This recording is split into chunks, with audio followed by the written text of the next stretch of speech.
નવી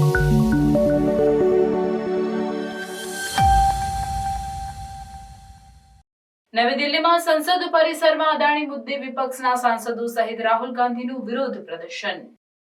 મહત્વપૂર્ણ પ્રદર્શનમાં વિપક્ષના સાંસદો જેમાં લોકસભામાં વિપક્ષના નેતા રાહુલ ગાંધીનો સમાવેશ થાય છે।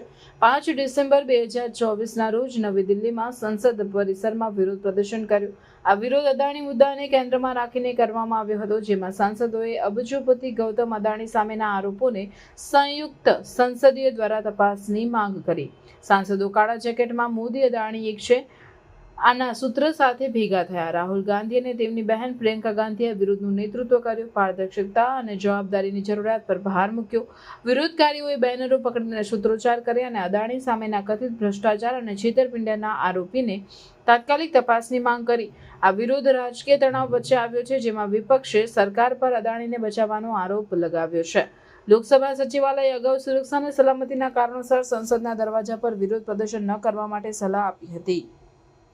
अदानी अदानी है अदानी हर जगह है अदानी स्कूल देखो अदानी सड़कें देखो अदानी वायु में देखो अदानी जल में भी अदानी खेती में देखो अदानी ऊपर देखो अदानी नीचे देखो अदानी